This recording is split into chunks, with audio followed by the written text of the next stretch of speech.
about 4:45. It is slightly later than I was expecting to first start filming. However, there we go. That's just the way of this unprecedented times. It's about 4:45. It's Monday afternoon. I had meant to start recording slightly earlier than this and clearly didn't.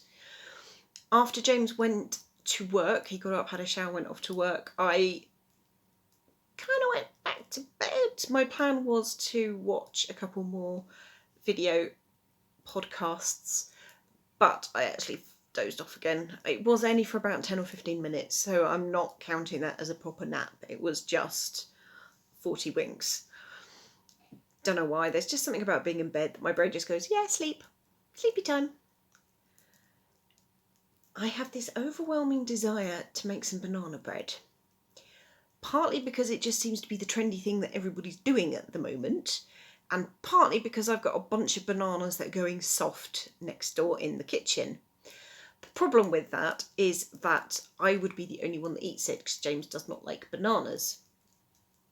Also, I don't have any fat to make the cake with. So it's one to think about. It's not a definite. I have down here the shawl that I'm knitting, and I've moved the stitch markers this morning, but I did knit a decent, it was about that much, it was a decent chunk I managed yesterday. So hopefully I will have it finished really very soon. So about 10-15 minutes ago I had a phone call from James.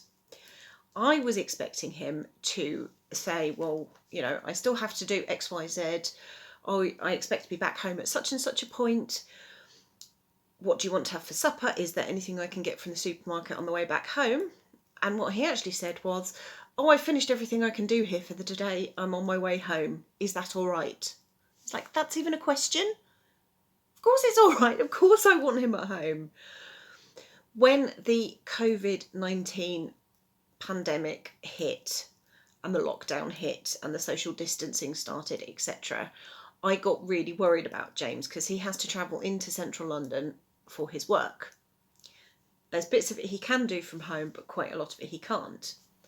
And it wasn't him I was worried about. I can trust him to be sensible when it comes to social distancing and washing his hands and so on and so forth. It's the other people. And he did say that when he was in various tube stations, he would have people pushing past him on the escalators. So everywhere that you go, there's all these signs about social distancing. When you're in the queue to get into the supermarket, you have to stay 2 meters apart. There were the signs on the park last week about social distancing and keeping apart from people, but that didn't seem to be happening on the underground. And he did ask me to send a tweet to TfL, Transport for London, to ask them to remind people to stay 2 meters away. Whether or not that's happened, I don't know, because obviously I've not been into central London. I never got a reply back from my tweet. But that was the thing I was most worried about, is somebody not being careful and, being stupid, being selfish, and making James ill as a result. So far that's not happened. Fingers crossed it stays that way. My anxiety is slightly lessened now I've got used to the situation, but I would still much prefer to have him at home than I would going into central London. So yeah, him saying, oh, is it all right if I come home early? Heck yes. Heck yes. So that's that. He's on his way home. There was something else there I was going to say, and I cannot remember what it was. Boris Johnson is now back at work. I mean, that's not the thing I was going to say. There was another thing. But yeah, Boris Johnson is now back at work. He gave a speech this morning, which I didn't watch because he annoys the bajonkers out of me. And basically every time he's on the telly, I end up yelling and shouting and screaming at it and wanting to throw stuff at him. But from what I understand, the basic gist was lockdown is not going to be eased anytime soon because he doesn't want a second wave of illness, doesn't want a second wave of COVID. So goodness knows how long we're going to be sticking in this situation. There are calls for lockdown to be lifted because of businesses and the hit to the economy that's been taken by the lockdown, but at the same time there is the priority of keeping people alive. I don't know what's going to happen, but yes, Johnson is now back at work. We also had this through the door today, this flyer. Pizza in the park, no problem. Yes, it's a problem. We're on lockdown. You should not be going to the park to eat pizza. You should be staying at home to eat your pizza. I mean, really, that is such a badly misjudged advert to be putting through people's doors. Luckily, we have a very, very receptive recycling bin. Later this evening, we have our first guide meeting online. It wasn't something we did at the end of last term because we, as a group of leaders, kind of had other stuff that was going on. But that is happening this evening. As part of that, I'm writing a quiz. Yes, I know, I'm not supposed to be touching my face. I'll wash my hands when I've finished recording. But yes, as part of the meeting this evening, I am going to be writing a lockdown quiz, or I have been writing a lockdown quiz. And I'm trying to come up with questions and answers which are either to do with locks or with keys, because you have to have a key for a lock. So things like which lock in Scotland is reputed to have a mythical creature lurking in its depths. Newquay, the capital of Cornwall, hosts an annual championship for which sport? Which book by Frances Hodgson Burnett was written about a girl called Mary who finds a locked garden? I have got more, but I'm worried that some of them are a little bit too difficult. Like, are guide age girls, so age 10 to 14, going to know what lockjaw is? Yeah, so I've got a little bit more time to think about that. I'm currently editing the video that I made last Thursday for our wedding anniversary, and I think my whole takeaway from the day is that it's a great shame that we weren't able to go away as we had originally planned. However, we are both alive and well. To the best of our knowledge, all of our nearest and dearest are alive and well. And to be honest, at the moment, we really can't ask for more than that. That is the most important thing at this precise moment in history. But as a nice side effect of the lockdown is that we've got a video of our 15th wedding anniversary that we wouldn't otherwise have had. Admittedly, it's mostly ducks. There's not very much of James in it because he doesn't want to appear in these videos. But we have got a video memory that we wouldn't otherwise have had. And in absence of that other thing I can't remember, that's sort of that. Genuinely no idea how that got on the cover, the sofa cover. Look. A tiny little gold sticker left over from the card I made for James last week.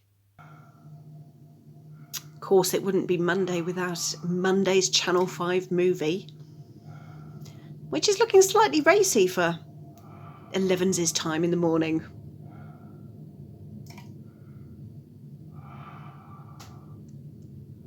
With a heavy breathing man, I can't imagine what the setup is here. Deadly hack.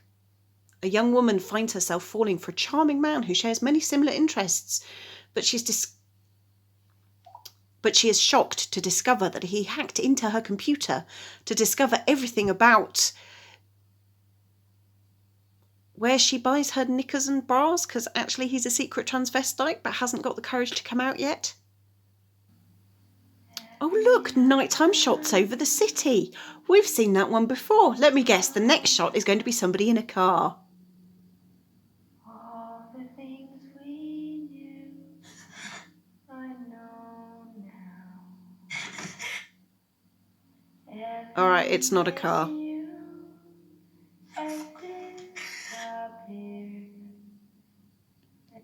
Killer ransom. A young woman trying to establish a new life with her mum and wealthy stepdad moves to a new school and falls for a guy who is dangerously attractive. Yeah, it wouldn't be much of a film if she fell for the guy who was kind of a bit tubby around the corners and liked trains and had really thick milk bottle glasses and Yeah, it just wouldn't be the same film.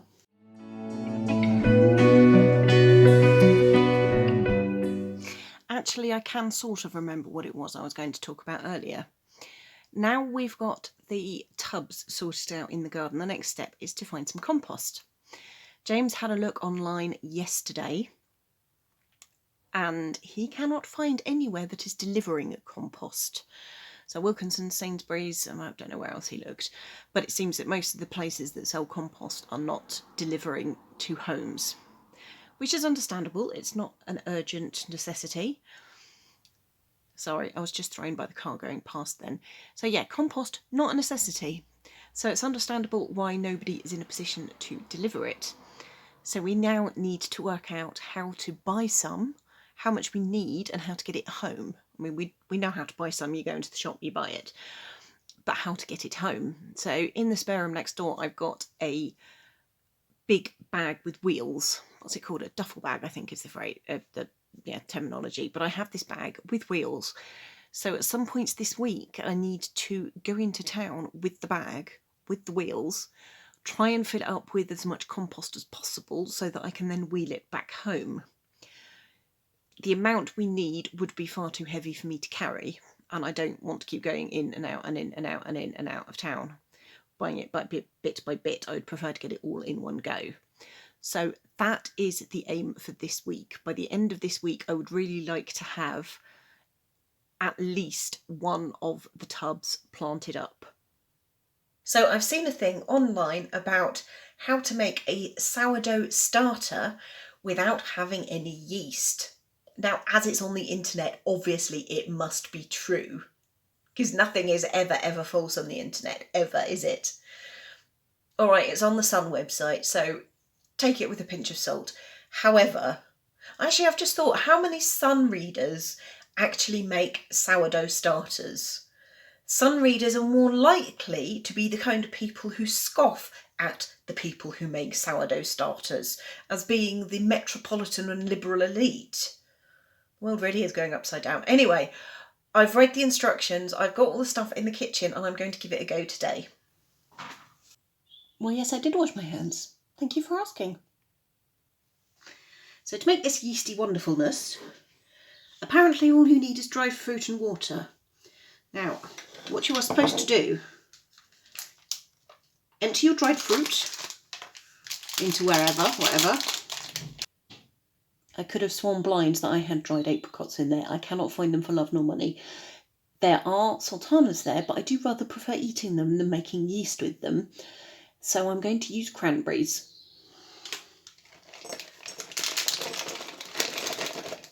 Genuinely no idea how many cranberries I'm supposed to use, how much dried fruit I'm supposed to use. Yeah, I'm going with that. And then you just add water in. Now, the instructions I read said 30 to 40 millilitres is more than enough. That's actually a 50 millilitre measure, because that's what I had in the cupboard. What's supposed to happen is you shake this up, and if the water goes cloudy, that's the yeast. Ish. And then you add the same volume of flour as you did water, and that is supposed to be the beginning of the starter.